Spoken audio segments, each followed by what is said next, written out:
एक नई वीडियो के साथ आज मैं फिर हाजिर हूँ, आपका होस्ट दोस्त विक्रांत जोशी। आपका स्वागत करता हूँ मेरे रिव्यू मास्टर में, जिसमें हम लेके आते हैं वर्ल्ड अफेयर्स और डिफेंस के दिन भर की टॉप खबरें। तो चलिए जान लेते हैं। ये शमाग आपको केवल 210 रुपए में मिल जाएगा। टी शर्ट्स हमारे वहाँ 300 रुपए से स्टार्टिंग है, फ्री डिलीवरी है। बच्चों की टी शर्ट 500 में 3 आपको मिल जाएंगी। अभी आपके स्क्रीन के सामने जो व्हाट्सएप नंबर दिख रहा है उस पर व्हाट्सएप करिए। अपनी सबसे पहली खबर की बात करेंगे तो S-400 की तरफ से निकलकर सामने आ रही है। आपको पता है कि रशिया से हम लोग 5 रेजिमेंट S-400 की ले रहे हैं। कुछ $5 बिलियन की ये डील थी। अब मैं आपको कहूं कि इस डील की जो छोटी छोटी बातें हैं वो लीक हो गई हैं, तो आपको कैसा लगेगा कमेंट बॉक्स में बताइएगा। कहानी मैं आपको पूरी बताता हूं। असल में एक साइबर एक्टिविस्ट ग्रुप है जिसको कि साइबर रेजिस्टेंस के नाम से जाना जाता है।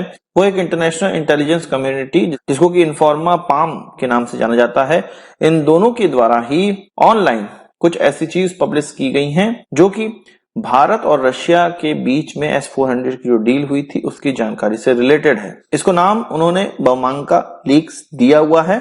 असल में इस ग्रुप के द्वारा ये जानकारी लीक करी गई है वो भारत के प्रधानमंत्री की जब रशिया यात्रा हुई उसके बाद जेलेंस्की ने क्रिटिसाइज किया था इस विजिट को।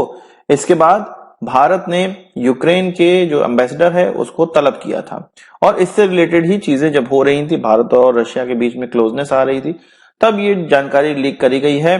इसमें बताया जा रहा है कि 2018 में जो पुतिन की भारत यात्रा हुई थी उसमें $5 बिलियन की जो डील हुई थी उसमें कौन कौन सी चीजें इंक्लूड करी गई थी, उनमें इन्वेंट्री क्या क्या है S-400 सिस्टम में, उसकी क्वांटिटी कितनी है, उसके कंपोनेंट के कोड क्या क्या हैं, साथ ही साथ स्पेयर पार्ट्स कितने लिए गए हैं, कितने दाम में लिए गए हैं और एग्जैक्ट कितने म्यूनिशन भारत के द्वारा रशिया से लिए गए या रशिया भारत को सप्लाई करेगा। ये सारी चीजें एक व्लादिमीर चेरवाकोव हैं जो कि मॉस्को स्टेट टेक्निकल यूनिवर्सिटी के एयर डिफेंस डिपार्टमेंट के हेड हैं। उन्होंने अपनी फैकल्टी मेंबर्स को ये डिटेल्स दी थी। ये ब्रेकडाउन्स जो थे S-400 का जो डिवीजन था ये सारा उन्होंने ईमेल किया था और उनकी ईमेल को ही हैक कर लिया गया या उनकी ईमेल ही ले ली गई।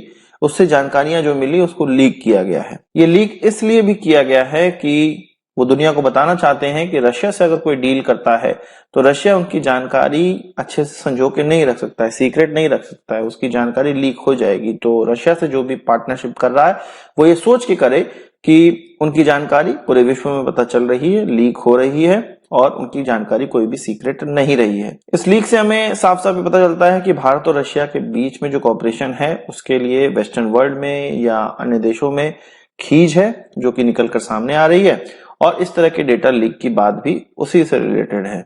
आपका कहना है इस पे कमेंट बॉक्स में जरूर बताइएगा। बात कर लेते हैं अर्मेनिया की। अर्मेनिया कहा जा रहा है कि भारत से सबसे ज्यादा हथियार खरीदने वाला देश बन गया है।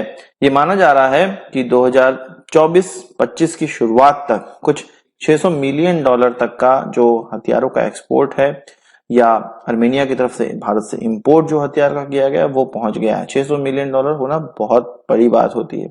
इसमें मुख्यतः पिनाका और आकाश मिसाइल सिस्टम है। साथ ही साथ हम लोग जानते हैं कि ATAGS भी वो हमसे खरीद रहे हैं। इन फिगर्स को ये देखकर लगता है कि भारत से ज्यादा भारतीय माल तो अर्मेनिया खरीद रहा है। आपका क्या कहना है इस पर कमेंट बॉक्स में जरूर बताइएगा। बात कर लेते हैं अब्दुल कलाम आइलैंड की। यहाँ पर एक पृथ्वी 2 मिसाइल दागी गई, इसके बाद एक AD-1 इंटरसेप्टर मिसाइल दागी गई। हमें पता है कि AD-1 इंटरसेप्टर मिसाइल किसी आती हुई बैलिस्टिक मिसाइल को इंटरसेप्ट करने के लिए है या कोई एयरक्राफ्ट उड़ रहा है तो उसको इंटरसेप्ट करने के लिए। तो सबसे पहले पृथ्वी 2 मिसाइल दागी गई जो कि 350 से लेकर 500 किलोमीटर तक की मारक क्षमता रखता है। फिर इसको इंटरसेप्ट करने के लिए AD-1 मिसाइल दागी गई और ये परीक्षण पूरी तरह से सफल रहा। इसके लिए पहले ही तैयारी की गई थी। 10 गांवों में से कुछ 10 से 15 हजार लोगों को विस्थापित किया गया था और उसके बाद ये ट्रायल किया गया और ये ट्रायल बिल्कुल सफल रहा है। अब बात कर लेते हैं चीन और UAE के कॉपरेशन की। हम जानते हैं कि UAE के पास मिराज 2000 है और UAE से भारत मिराज 2000 ले भी सकता है अगर वो सेकेंड हैंड इसको बेचे तो। पर UAE के और चीन के बीच में एक एक्सरसाइज हो रही है फॉल्कन शील्ड के नाम से जो कि 2023 में स्टार्ट हुई थी और इसके 2024 का संस्करण हो रहा था।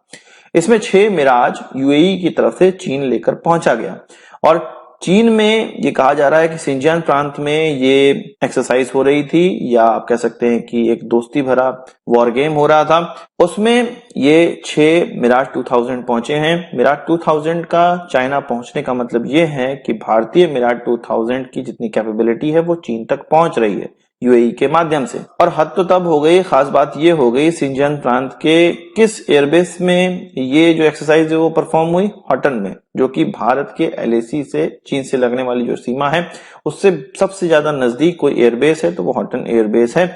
और ये बहुत हॉट रहता है। चीन और भारत का मुद्दा अगर हो तो यहां से बहुत ज्यादा एयरक्राफ्ट उड़ने वाले हैं। कुल मिलाकर यह है कि चीन भारत और यूएस को एक मैसेज देना चाह रहा है कि तुम्हारा एलाय देश हमारे साथ देखो कॉपरेशन कर रहा है, हमारे साथ एक्सरसाइज कर रहा है और भारत के पास वाले एयरबेस से ही कर रहा है, तो भारत को भी एक मैसेज देने का उनकी तरफ से प्रयास किया जा रहा है।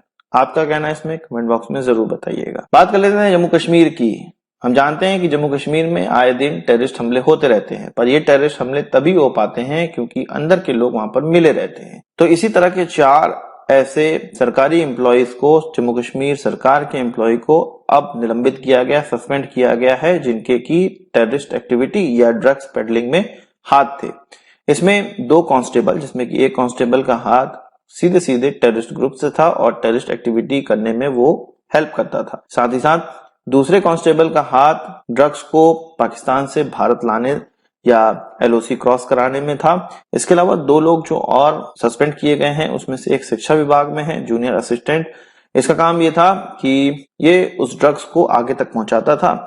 और एक पंचायती राज का एक विलेज लेवल वर्कर था जो कि वहां तक ड्रग्स को पहुंचाता था।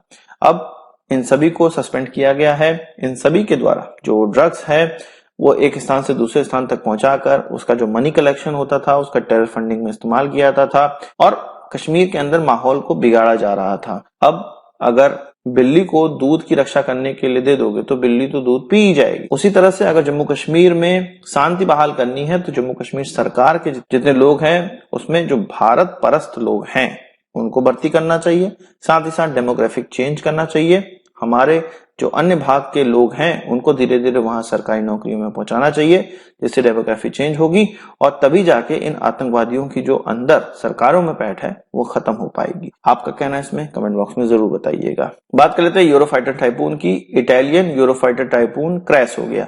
ऑस्ट्रेलिया के अंदर एक एक्सरसाइज हो रही है पिच ब्लैक, जिसका कि 2024 का संस्करण चल रहा है। इसमें इटली की एयरफोर्स भी भाग ले रही थी और अपनी तरफ से उन्होंने यूरोफाइटर टाइपून को लगाया हुआ था। जब उनका पायलट इसको लेकर उड़ा तो अचानक से इसमें कुछ गड़बड़ी आ गई।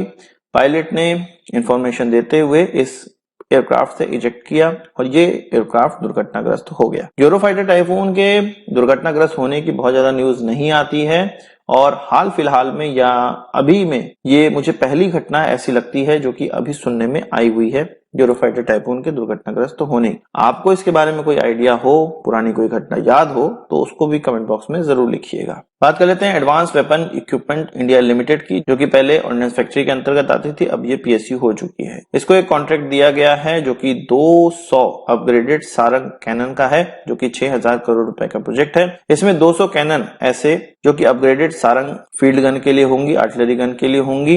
ये सारंग गन जो अपग्रेडेड सारंग गन है पहले 130 mm M46 आर्टिलरी गन कहलाती थी।